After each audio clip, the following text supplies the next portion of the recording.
وَلَقَدْ يَسَّرْنَا الْقُرْآنَ لِلذِّكْرِ فَهَلْ مِن مُّدَّكِرٍ الحمد للہ رب العالمین والصلاة والسلام علی اشرف الانبیاء والمرسلین اما بعد فاعوذ باللہ من الشیطان الرجیم من ہمزہ ونفخہ ونفثہ بسم اللہ الرحمن الرحیم رب اشرح لی صدری ویسر لی امری واحلل عقدۃ من لسانی یفقہوا قولی اللہم انفعنا بما علمتنا وعلمنا ما ينفعنا وزدنا علما فبشر عباد الذين يستمعون القول فيتبعون أحسنه أولئك الذين هداهم الله وأولئك هم أولو الألباب. وَإِن يُكَذِّبُوكَ فَقَدْ كُذِّبَتْ رُسُلٌ مِّن قَبْلِكَ وَإِلَى اللَّهِ تُرْجَعُ الْأُمُورُ. يَا أَيُّهَا النَّاسُ إِنَّ وَعْدَ اللَّهِ حَقٌّ فَلَا تَغُرَّنَّكُمُ الْحَيَاةُ الدُّنْيَا وَلَا يَغُرَّنَّكُم بِاللَّهِ الْغَرُورُ. إِنَّ الشَّيْطَانَ لَكُمْ عَدُوٌّ فَاتَّخِذُوهُ عَدُوًّا إِنَّمَا يَدْعُو حِزْبَهُ لِيَكُونُوا مِنْ أَصْحَابِ السَّعِيرِ. الَّذِينَ كَفَرُوا لَهُمْ عَذَابٌ شَدِيدٌ وَالَّذِينَ آمَنُوا وَعَمِلُوا الصَّالِحَاتِ لَهُم مَّغْفِرَةٌ وَأَجْرٌ كَبِيرٌ.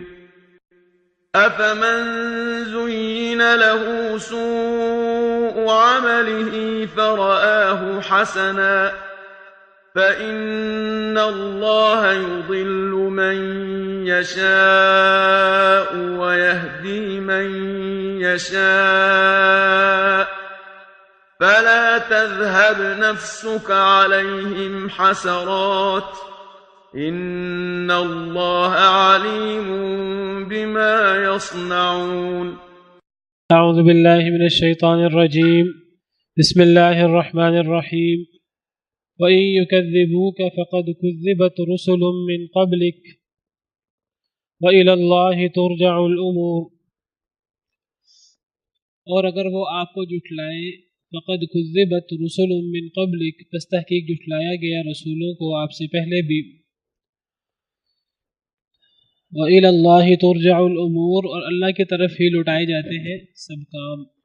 نبی کریم صلی اللہ علیہ وسلم کو تسلی دی جا رہی ہے اس آیت میں کہ اے نبی صلی اللہ علیہ وسلم اگر یہ کافر لوگ آپ کی بات نہیں مانتے اور اگر آپ کو یہ جھٹلاتے ہیں تو آپ کوئی پہلے نبی نہیں ہے جنہیں جھٹلایا گیا ہے. آپ سے پہلے تقریباً سب رسولوں کو ہی جھٹلایا گیا. انہیں آزمائشیں آئیں, انہیں تکلیفیں دی گئیں اور ان کے بھی دعوی رسالت کو نہیں مانا گیا. انہیں بھی ان کی قوم والوں نے جھٹلایا. تو اگر آپ کو جھٹلاتے ہیں تو آپ سے پہلے بھی رسولوں کو جھٹلایا گیا. جب انسان کو یہ پتہ لگے کہ یہ کام صرف میرے ساتھ نہیں ہو رہا اور بھی بہت سوں کے ساتھ یہ ہوا ہے یا ہو رہا ہے تو انسان کو ایک لحاظ سے تسلی ملتی ہے. وَإِلَى اللَّهِ تُرْجَعُ الْأُمُورُ اور اللہ کی طرف ہی لوٹائے جاتے ہیں سب کام. سب کام اللہ کی طرف ہی لوٹتے ہیں اور ہر چیز کا انجام اللہ کے پاس ہی ہے. تو جو لوگ جھٹلا رہے ہیں اللہ تعالیٰ ان سے خود ہی نمٹ لیں گے, اللہ تعالیٰ ان سے خود ہی پوچھ لیں گے. یا ایہا الناس ان وعد اللہ حق, اے لوگو بے شک اللہ کا وعدہ سچا ہے. اللہ کا وعدہ سچا ہے سے مراد اللہ کا قیامت قائم کرنے کا وعدہ اور آخرت ہوگی اور آخرت میں حساب کتاب ہوگا, مرنے کے بعد زندگی ہے اور اللہ کے لیے کوئی مشکل نہیں ہے کہ اللہ تعالیٰ ہمیں مرنے کے بعد زمین میں ملنے کے بعد جب ہم زمین میں مل جائیں گے ہماری ہڈیاں تک جو ہیں وہ زمین میں مل جائیں گی تو اللہ تعالیٰ ہمیں دوبارہ اٹھا دیں. اللہ کے لیے کوئی مشکل نہیں ہے. تو جو اللہ نے وعدہ دیا ہے کہ مرنے کے بعد زندگی ہے تو اللہ کا یہ وعدہ سچا ہے. قل بلا وربی لتبعثن، کہہ دیجئے بلکہ میرے رب کی قسم البتہ تم ضرور اٹھائے جاؤ گے، ثم لتنبؤن بما عملتم، پھر البتہ تمہیں ضرور خبر دی جائے گی اس بارے میں جو تم نے عمل کیا۔ تو اللہ نے قسم کھا کر قرآن کریم میں کئی جگہ پر فرمایا ہے کہ مرنے کے بعد زندگی ہے۔ قل ای وربی انہ لحق ویستنبئونک احق ہو، وہ آپ سے پوچھتے ہیں کہ کیا یہ بعث بعد الموت برحق ہے، کیا واقعی مرنے کے بعد زندگی ہوگی؟ قل، آپ فرما دیجئے ای وربی، ہاں میرے رب کی قسم، انہ لحق، بے شک یہ حق ہے۔ قسم کھا کر اللہ نے حکم دیا کہ آپ قسم کھا کر کہیں کہ میرے رب کی قسم کہ یہ برحق ہے اور قیامت ہو کر رہے گی۔ تو یہ جو اللہ نے قسم کھا کھا کر وعدے کیے ہیں مرنے کے بعد کی زندگی کے، تو یہ اللہ کا وعدہ سچا ہے۔ شیطان ہمیں دھوکے میں نہ ڈال دے اس کے بارے میں۔ اے لوگوں، بے شک اللہ کا وعدہ سچا ہے مرنے کے بعد زندگی کا۔ فلا تغرنکم الحیات الدنیا، پس ہرگز نہ دھوکے میں ڈالے تمہیں دنیاوی زندگی، قریبی زندگی۔ ولا یغرنکم باللہ الغرور، اور ہرگز نہ دھوکے میں ڈالے تمہیں اللہ کے ساتھ، اللہ کے بارے میں الغرور، بہت بڑا دھوکے باز، یعنی شیطان، ابلیس۔ اللہ کا وعدہ سچا ہے کہ دنیا ایک عارضی زندگی ہے، یہ کوئی ہمیشہ کی زندگی نہیں ہے، اور یہ نہیں ہے کہ اب یہ آخری زندگی ہے، اس کے بعد کوئی اور زندگی نہیں ہے، یہ ایک عارضی زندگی ہے، عارضی سفر ہے، اور اس کے بعد حقیقی زندگی آنی ہے مرنے کے بعد، جس میں اللہ تعالیٰ نے ہر شخص کو اس کے اچھے برے عمل کا حساب دینا ہے۔ تو اللہ کا وعدہ سچا ہے مرنے کے بعد کی زندگی کا، تو انسان کو اس کے لیے محنت کرنی چاہیے۔ یہ نہ ہو کہ انسان دنیا کے دھوکے میں مبتلا ہو جائے۔ دنیا بڑی رنگین ہے، دنیا ہمیں اٹریکٹ کرتی ہے، اپنی طرف کھینچتی ہے، تو یہ دنیا تمہیں ہرگز دھوکے میں نہ ڈال دے۔ اللہ نے دنیا کے اندر زیب و زینت رکھی ہے، دنیا جو ہے وہ ہمیں اپنی طرف کھینچتی ہے، انسان دنیا کی طرف مائل ہوتا ہے۔ انا جعلنا ما علی الارض زینۃ لہا، زمین پر جو کچھ ہے اللہ نے اس کو زمین کی زینت بنایا ہے۔ کیوں بنایا ہے؟ انا جعلنا ما علی الارض زینۃ لہا لنبلوہم ایہم احسن عملا، ہم آزمانا چاہتے ہیں تمہیں کہ تم میں سے اچھا عمل کون کرتا ہے۔ تو یہ دنیا جو ہے یہ بڑی ہمیں خوبصورت اور بڑی زیب و زینت والی، بڑی چمکتی ہوئی نظر آتی ہے۔ تو یہ دنیا کی چمک ہماری نظروں کو خیرہ نہ کر لے، ہمیں دنیا دھوکے میں نہ ڈال دے۔ تو اے لوگوں، اللہ کا وعدہ سچا ہے، اللہ کے وعدے کے لیے تمہیں کام کرنا چاہیے، تمہیں دنیا کے اندر ایک مسافر کسی زندگی گزارنی چاہیے۔ یہ نہ ہو کہ دنیا کی زیب و زینت تمہیں دھوکے میں ڈال دے، تم دنیا کی زندگی کو سب کچھ سمجھ لو اور پھر تم دنیا کے بندے ہی بن جاؤ، تم درہم و دینار کے بندے بن جاؤ اور تم اپنے آخرت کے لیے کچھ بھی نہ کرو۔ ایسا نہیں ہونا چاہیے کہ دنیا تمہیں دھوکے میں نہ ڈالے۔ ولا یغرنکم باللہ الغرور، اور ہرگز نہ تمہیں دھوکے میں ڈالے اللہ کے بارے میں بہت بڑا دھوکے باز شیطان۔ اللہ نے دنیا کے اندر زیب و زینت رکھی ہے، دنیا ہمیں اپنی طرف کھینچتی ہے، اور پھر شیطان ہمارا دشمن، وہ تو ہر وقت ہمارے ساتھ لگا ہے ہمیں گمراہ کرنے کے لیے۔ وہ ہمیں دھوکے دیتا ہے، ہمیں جھوٹے وعدے دیتا ہے، آخرت نہیں ہے، یہ دنیا سب کچھ ہے، آخرت اگر ہے بھی تو بہت دور ہے، تو دنیا کے فوائد دنیا میں ہی اٹھا لو، آخرت کس نے دیکھی ہے، پتہ نہیں ہوگا کہ نہیں ہوگا، جو فائدہ اٹھانا ہے وقتی فائدہ دنیا میں اٹھا لو۔ تو ہمیں شیطان وعدے دیتا ہے، جھوٹے دھوکے کے وعدے دیتا ہے، شیطان ہمیں دھوکے میں مبتلا کرتا ہے۔ تو فرمایا کہ تمہارے ساتھ شیطان لگا ہوا جو سب سے بڑا دھوکے باز ہے، شیطان تمہیں دھوکے میں نہ ڈال دے۔ یہ بات اللہ نے قرآن کریم میں کئی جگہ فرمائی ہے کہ دنیا جو ہے یہ دھوکے کی زندگی ہے، اور شیطان دھوکے باز جو ہے وہ ہر وقت ہمارے ساتھ لگا ہے، ہمیں شیطان کے داؤ میں نہیں آنا چاہیے۔ ایک جگہ فرمایا سورہ آل عمران آیت نمبر 185، فرمایا کل نفس ذائقۃ الموت، ہر نفس نے موت کا ذائقہ چکھنا ہے، وانما توفون اجورکم یوم القیامہ، اور تمہیں پورا دیا جائیں گے تمہارے اجر قیامت کے دن۔ موت ہر شخص کو آنی ہے، کہ دنیا کسی کو دھوکے میں مبتلا نہ کرے کہ میں نے ہمیشہ زندہ رہنا ہے، موت ہر ایک کو آنی ہے، اور پھر موت کے بعد زندگی ختم نہیں ہو جائے گی، بلکہ ہر ایک کو اس کے اعمال کا پورا پورا بدلہ ملے گا قیامت کے دن، اچھے اعمال ہے تو اس کا، برے اعمال ہے تو اس کا۔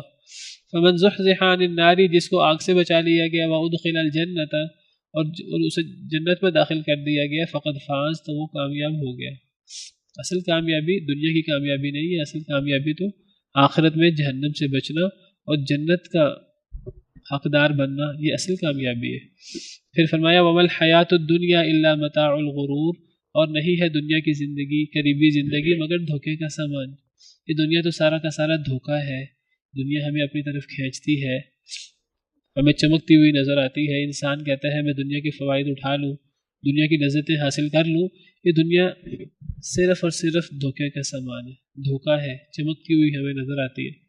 ایک اور آیت کریمہ میں فرمایا سورہ لقمان میں، سورہ لقمان آیت نمبر 33، فرمایا یا ایھا الناس اتقوا ربکم، اے لوگوں اپنے رب سے ڈر جاؤ، واخشوا یوما لا یجزی والد عن ولدہ، اس دن سے ڈر جاؤ جس دن کوئی والد اپنی اولاد کو کوئی فائدہ نہیں دے سکے گا۔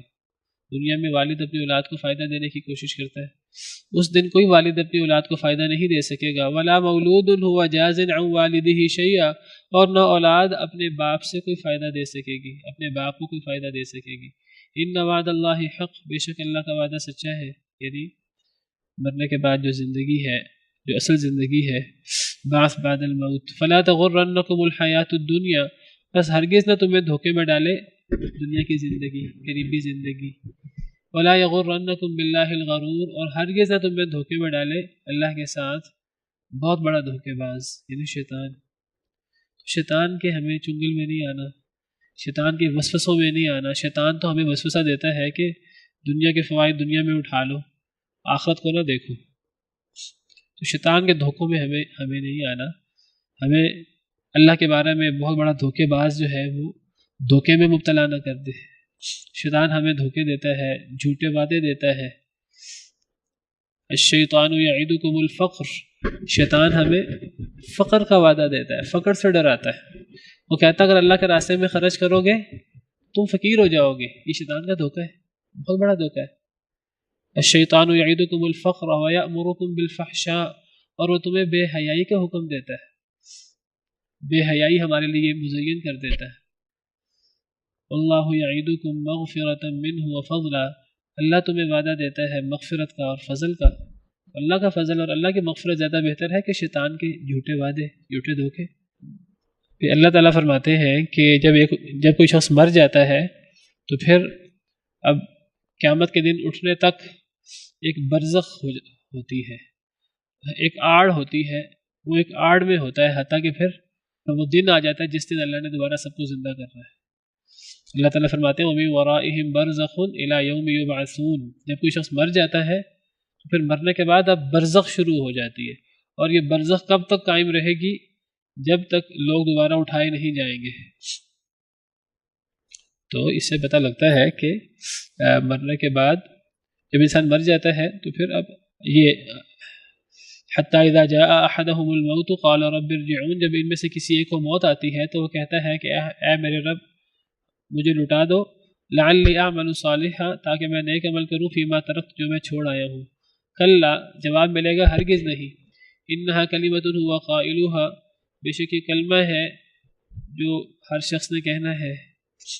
ومن ورائہم برزخ، اب مرنے کے بعد برزخ ہے، ایک آڑ ہے، الی یوم یبعثون، اس دن تک جس دن یہ اٹھائے جائیں گے، جس دن یہ زندہ ہوں گے۔ تو اب اس دن تک سب اب فوت ہوں گے، مرے ہوئے ہوں گے۔ باقی یہ جو برزخ ہے، یہ جو موت ہے، یہ در حقیقت ہمارے مرنے سے لے کر قیامت تک کی جو حالت ہے، یہ موت کی حالت ہے۔ لیکن اس موت کی حالت میں کچھ ایسی چیزیں ہوتی ہیں قبر میں مردے کے ساتھ کہ جس کو ہم نہیں سمجھ سکتے۔ اللہ تعالیٰ جو ہے وہ اسے جانتے ہیں، اور اللہ تعالیٰ جو ہے وہ قبر کے اندر نعمتیں بھی دیتے ہیں نیک لوگوں کو، اور برے لوگوں کو عذاب بھی ہوتا ہے۔ اسے عمومی طور پہ موت کہتے ہیں ہم، اگرچہ اس کا ایک حد تک تعلق زندگی کے ساتھ بھی ہے، جس کو ہم برزخی زندگی کہتے ہیں۔ برزخ، اس آیت میں برزخ کا لفظ ہے، برزخ، تو یہ آڑ ہے، اس زندگی اور اس زندگی کے درمیان یہ جو موت کا وقت ہے، موت کے وقت سے لے کے قیامت تک یہ ایک آڑ ہے، اس کو برزخ کہہ لیں یا اس کو برزخی زندگی کہہ لیں، یہ در حقیقت موت ہے۔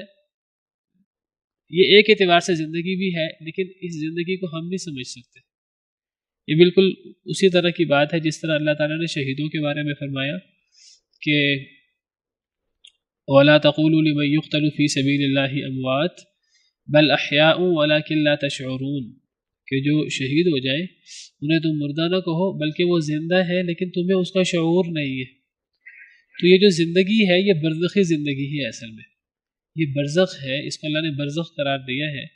تو یہ ہمارے اعتبار سے اگر ہم دیکھیں گے دنیاوی طور پر اس شخص کو، وہ چاہے نیک ہو، چاہے شہید ہو، چاہے بدبخت ہو، اگر کبھی اس کی قبر کھودی جائے تو ہمیں وہ شخص مردہ ہی نظر آئے گا۔ ہمیں نہیں پتہ لگ رہا ہوگا کہ اسے عذاب ہو رہا ہے کہ اس پر انعام ہو رہا ہے، حالانکہ یا اس پر عذاب ہو رہا ہے یا اس پر نعمتیں ہو رہی ہیں، لیکن یہ معاملات برزخی ہیں۔ ہمارے اعتبار سے وہ مردہ ہے، ہمارے اعتبار سے یہ اس کی دوسری موت ہے۔ ایک پہلی موت ہوتی ہے جب انسان عدم میں ہوتا ہے، پھر پہلی زندگی ہے جو ہماری زندگی ہے، یہ پہلی زندگی ہے، پھر جب ہم مر جائیں گے تو ہماری دوسری موت آ جائے گی، اور جب پھر بعث بعد الموت ہوگا تو پھر یہ دوسری زندگی ہوگی۔ دو موتیں ہیں اور دو زندگی ہیں۔ یہ جو دوسری موت ہے، یہ جو پہلی زندگی کے بعد موت آتی ہے، تو اس موت کو برزخی زندگی بھی کہہ دیتے ہیں۔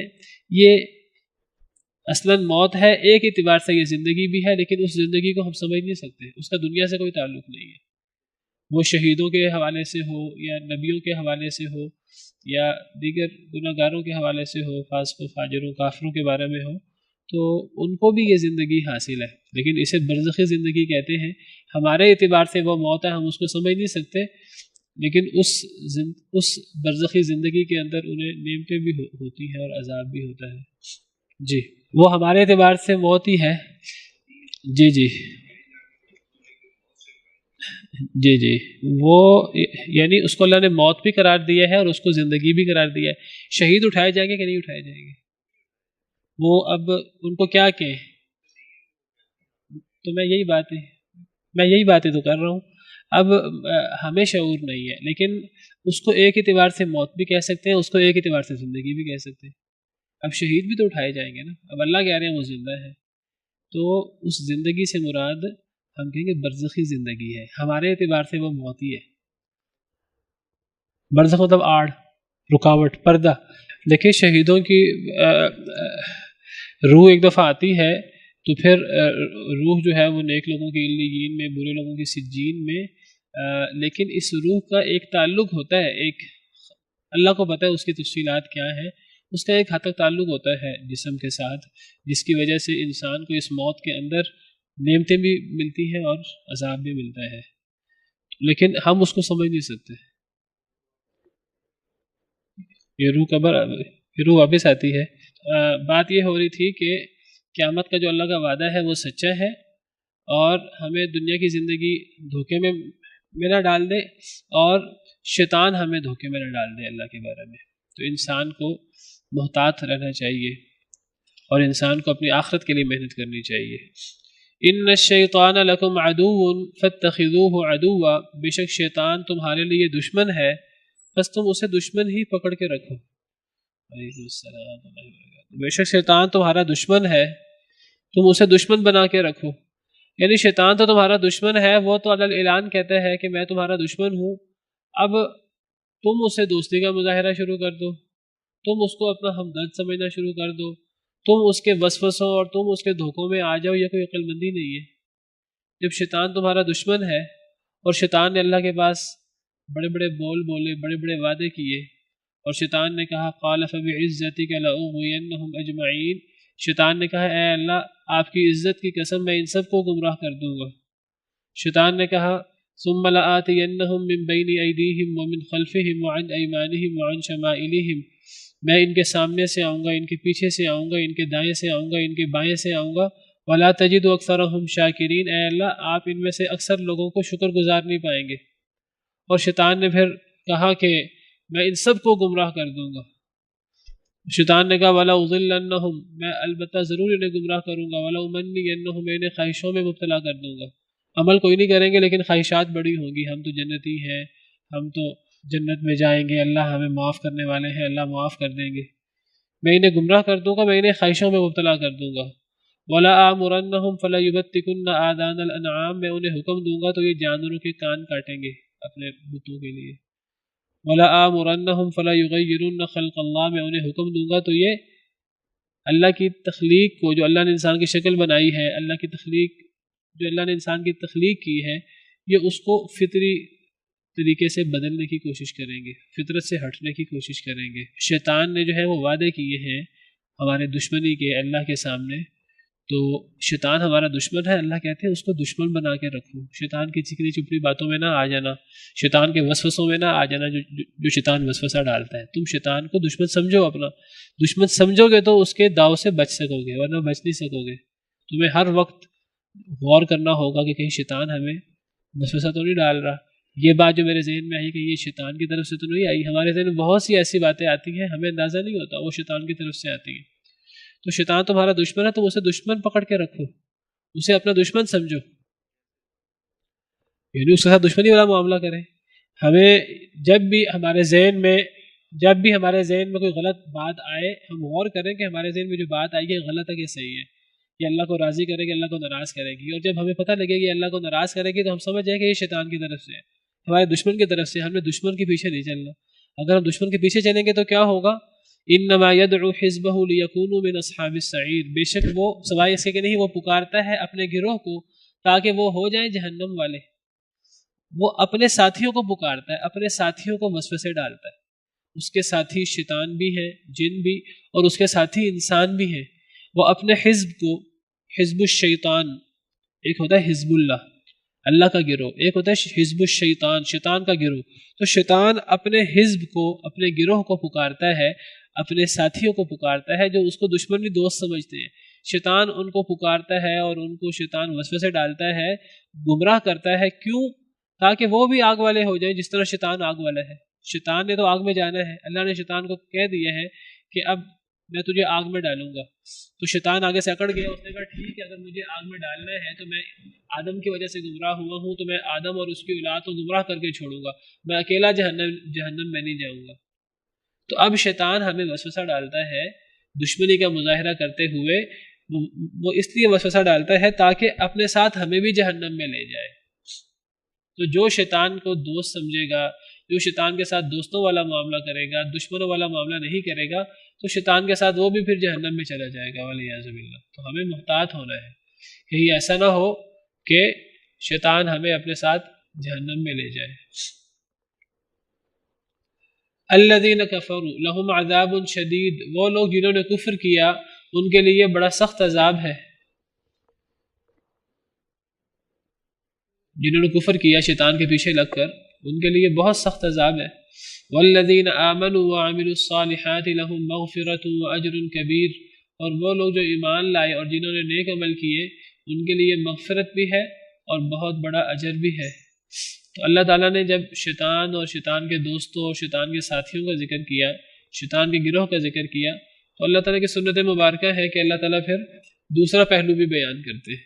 تو اللہ نے پھر نیک لوگوں کا ذکر کیا، فرمایا جو شیطان کے دوست ہیں، شیطان کے ساتھی ہیں، کافر ہیں، ان کے لیے تو بڑا سخت عذاب ہے، اور جو اس کے بالمقابل نیک لوگ ہیں، جو اللہ کا گروہ ہے، حزب اللہ ہے، اور اللہ کے وعدوں پر وہ یقین رکھتے ہیں، تو ان کے لیے پھر اللہ کی طرف سے مغفرت بھی ہے اگر کوئی گناہ ہو جائے، اور بہت بڑا اجر بھی ہے۔ باقی انشاءاللہ اذان کے بعد فرمایا افمن زین له سوء عمله فرآہ حسنا، کیا پس وہ شخص زینت دے دی گئی اس کے لیے سوء عمله، اس کے برے عمل کو، فرآہ حسنا، پس وہ دیکھتا ہے اسے اچھا۔ یہ ایک سوال ہے، کیا پس وہ شخص کہ زینت دے دی گئی اس کے لیے اس کا برا عمل، بعض لوگوں کا برا عمل ان کے لیے مزین کر دیا جاتا ہے، برے عمل کو زینت دے دی جاتی ہے تو وہ برے عمل کو اچھا عمل سمجھتے ہیں۔ کیا پس وہ شخص کہ زینت دے دی گئی اس کے لیے اس کا برا عمل، پس وہ اس کو اچھا عمل خیال کر رہا ہے۔ اب یہ ایک سوال ہے لیکن سوال مکمل نہیں ہوا، اب آگے اگلی بات شروع ہو گئی ہے،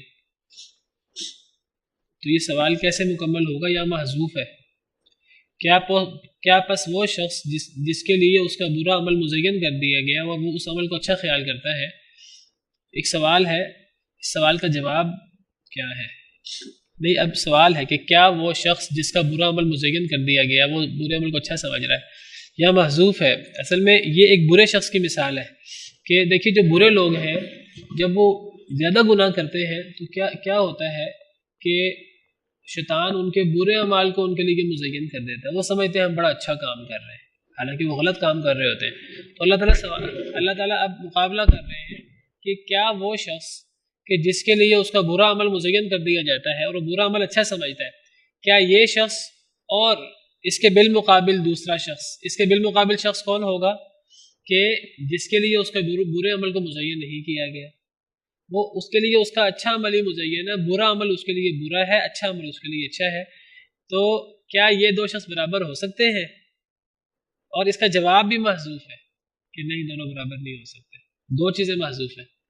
یہاں اللہ تعالیٰ نے ایک فریق کا ذکر کیا ہے اور سوال قائم کیا ہے. اب نہ تو دوسرے فریق کا ذکر ہے، اور جب دونوں فریقوں کے درمیان مقابلہ ہو تو پھر جواب کا ذکر بھی نہیں ہے. دونوں چیزیں محذوف ہیں، لیکن یہ چیز اتنی کلیئر ہے کہ محذوف کے بغیر بھی یہ چیز سمجھ آ رہی ہے. اس جملے کا مفہوم کیا ہوا کہ ایک شخص وہ ہے کہ جس کے برے عمل کو اس کے لیے مزین کر دیا گیا ہے، وہ اپنے برے عمل کو اچھا سمجھتا ہے. یہ بڑا ہی بدبخت شخص ہے کہ جو گناہ کرے لیکن سمجھے میں اچھا کام کر رہا ہوں، بڑا مطمئن رہے، حالانکہ وہ گناہ کر رہا ہے لیکن وہ سمجھے میں بڑا اچھا کام کر رہا ہوں. تو کیا یہ شخص اور اس کے بالمقابل وہ شخص جو اچھے عمل کو اچھا سمجھتا ہے، اس کے لیے برے عمل کو مزین نہیں کیا گیا، اگر اسے غلطی ہو جائے تو اسے تڑپ لگ جاتی ہے کہ مجھ سے غلطی ہوئی ہے، مجھ سے غلط کام ہوا ہے، وہ اس کی توبہ کر لیتا ہے. اور اگر اچھا کام ہو تو مطمئن ہوتا ہے کہ مجھ سے اچھا کام ہوا ہے، تو یہ شخص نیک ہوتا ہے.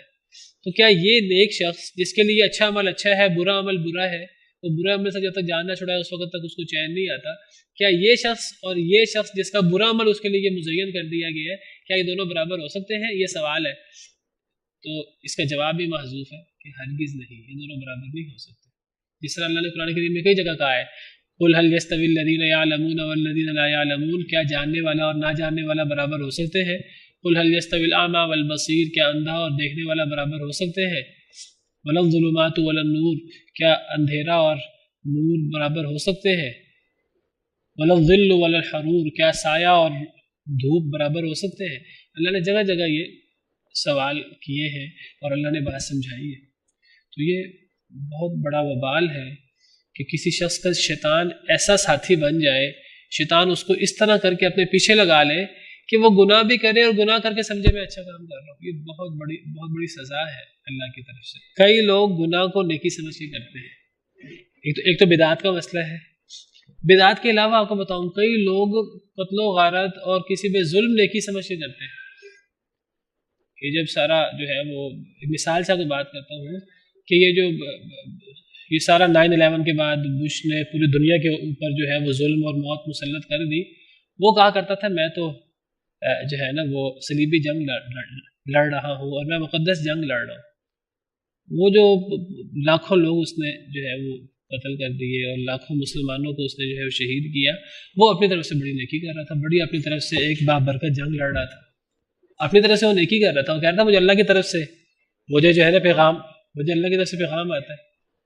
تو کئی دفعہ اس طرح ہوتا ہے کہ جب لوگ گناہ کے اندر بڑھ جاتے ہیں، ان کے گناہ ان کے لیے مزین کر دیے جاتے ہیں، ان کے لیے گناہ ہی نہیں رہتا، وہ سمجھتے ہیں ہم اچھا کام کر رہے ہیں. اب کئی لوگ کہتے ہیں، آپ نے ہمارے اخباروں میں سنا ہوگا، دور کیوں جاتے ہیں جی ہم سیاست کر رہے ہیں اور سیاست عبادت ہوتی ہے. یہ تو عبادت کر رہے ہیں، اور یہ عبادت کے اندر کیا کیا کر رہے ہیں وہ آپ دیکھ لیں کیا کرتے ہیں اس عبادت کے اندر. یہ کئی دفعہ ان کو پتہ ہوتا ہے میں اچھا کام نہیں کر رہا. میں کہتا ہوں کسی کے ذہن میں یہ ہو میں اچھا کام نہیں کر رہا، یہ اس پر اللہ کی بڑی رحمت ہے کہ اگر اس شخص کو یہ پتہ ہو کہ میں اچھا کام نہیں کر رہا، جس وقت بھی وہ اللہ کی طرف پلٹے گا یا توبہ کرنا چاہے گا، اسے پتہ ہوگا میں نے یہ گناہ کیے تھے. لیکن اگر ایک بندہ جو ہے وہ اپنے عمل کو برا سمجھ ہی نہیں رہا، تو یہ اللہ کا اتنا بڑا عذاب ہے کہ اس سے بڑا عذاب نہیں ہو سکتا. اور یہ اصل میں جب کوئی بندہ شیطان کو ساتھی بنا لیتا ہے، شیطان کو دشمن کی بجائے دوست بنا لیتا ہے اور شیطان کی اندھا دھند پیروی کرتا ہے، تو ایک وقت آتا ہے کہ اس کے برے عمل اس کے لیے مزین ہو جاتے ہیں. اب کئی لوگ شیطان کو سجدہ کرتے ہیں، کئی لوگ ہر قسم کا گناہ کرتے ہیں اور یعنی کفر اور شرک میں اور ان چیزوں میں، جو جادو اور ان چیزوں میں پڑ جاتے ہیں، جو شیطان کی پیچھے بہت زیادہ لگ جاتے ہیں، پھر وہ بڑے بڑے جو ہے وہ اس طرح کے کام کرتے ہیں، عام انسان سوچ بھی نہیں سکتا، لگتی نہیں ہے۔ تو یہ جو آپ بات کر رہے ہیں نا، وہ بھی ایک سٹیج ہوتی ہے، لیکن اس میں اگر ایک بندہ گناہ کو گناہ سمجھے نا، تو ایک بندہ جب وہ اصلاح کرنی چاہتا ہے اپنی، جب کسی وقت اس کا دل اللہ کی طرف مائل ہوتا ہے، تو وہ پھر اس کی توبہ کر لیتا ہے۔ کئی دفعہ نہیں توفیق ملتی، اس شخص کو بھی نہیں ملتی، لیکن ایک شخص وہ ہے جس کا گناہ ہی اس کے لیے نیکی بنا دیا گیا، وہ سمجھتا ہے کہ میں گناہ کر ہی نہیں رہا، میں نیکی کر رہا ہوں۔ اب دیکھیں نا، کچھ ایسے لوگ بھی ہیں جو کافر ہیں آج، اور بڑی بڑی جو ہے وہ چیریٹی کر رہے ہیں۔ اب آپ اس کو دیکھیں، وہ سمجھ رہے ہیں کہ ہم بڑا نیک کام کر رہے ہیں، حالانکہ اس نیکی کا کیا فائدہ؟ کوئی فائدہ نہیں اس نیکی کا۔ ایک بندہ جو ہے وہ خیرات کرتا ہے بہت زیادہ، اور وہ کہتا ہے لوگ مجھے سخی کہیں، وہ سمجھتا ہے میں بہت بڑا نیک کام کر رہا ہوں، اب حالانکہ یہ تو گناہ ہے، وبال ہے، یہ تو یعنی ریاکاری ہے، اور یہ شرک ہے، یہ تو وہ بندہ سمجھتا ہے میں نیکی کر رہا ہوں۔ تو بعض دفعہ ایک بندہ گناہ کر رہا ہوتا ہے اور گناہ کو نیکی سمجھ رہا ہوتا ہے۔ بہت اچھی مثال دی۔ تو یہ اللہ کی طرف سے بہت بڑی سزا ہوتی ہے، اس سے بڑی سزا کوئی اور ہو نہیں سکتی، میں سمجھتا ہوں۔ کیا وہ شخص جس کے لیے اس کا برا عمل مزین کر دیا گیا، وہ اس کو اچھا سمجھتا ہے؟ اور یہ کب ہوتا ہے؟ جب ایک بندہ شیطان کے پیچھے اندھا دھند لگ جائے۔ اصل میں موضوع چل رہا ہے کہ ہم نے شیطان کا ساتھی بننا ہے کہ شیطان کو دشمن بنانا ہے، تو یہ دونوں کبھی برابر نہیں ہو سکتے۔ فَإِنَّ اللَّهَ يُضِلُّ مَن يَشَاءُ، بس اللہ تعالیٰ گمراہ کر دیتے ہیں جسے چاہتے ہیں، وَيَهْدِي مَن يَشَاءُ، جسے چاہتے ہیں ہدایت دے دیتے ہیں۔ یہ پھر اللہ کی طرف سے ایسے شخص کی مت ماری جاتی ہے، پھر ایسے شخص کو اللہ ہی گمراہ کر دیتے ہیں۔ ایسا شخص تو پھر گمراہی کی چیزوں سے گمراہ نہیں ہوتا، ایسا شخص تو کئی دفعہ قرآن سے گمراہ ہو جاتا ہے۔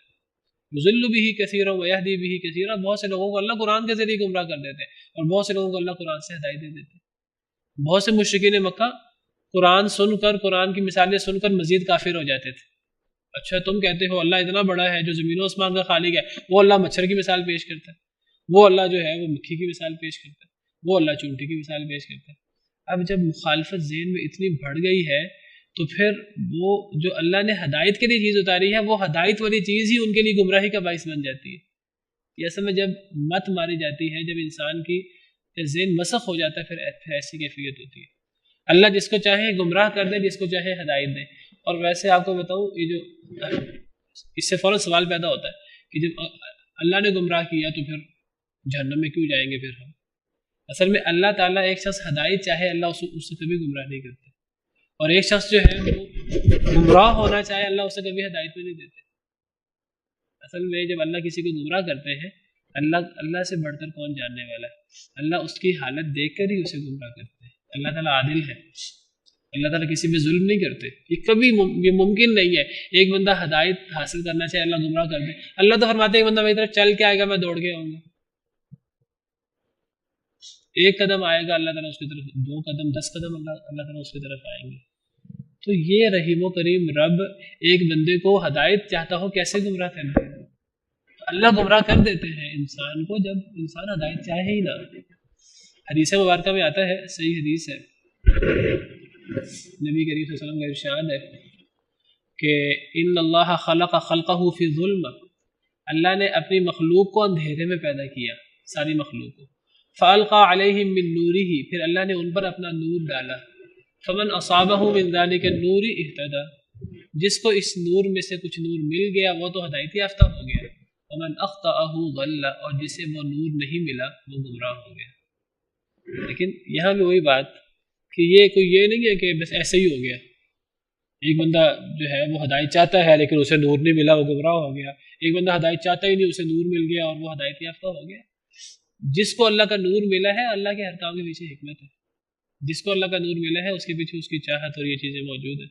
فلذلک اقول، اسی لیے میں کہتا ہوں، نبی صلی اللہ علیہ وسلم نے فرمایا جف القلم عن علم اللہ، اللہ کے علم سے قلم خشک ہو چکا ہے، اللہ نے جو لکھنا تھا تقدیر میں وہ لکھا جا چکا ہے، جو جنتی ہے وہ جنتی طے ہو چکا ہے، جو جہنمی ہے وہ جہنمی طے ہو چکا ہے، اللہ کے علم سے، اللہ کی حکمت سے۔ صحیح حدیث ہے۔ تو اللہ تعالیٰ جسے چاہے گمراہ کر دے، جسے چاہے ہدایت دے دے، اللہ سے ہدایت مانگنی چاہیے۔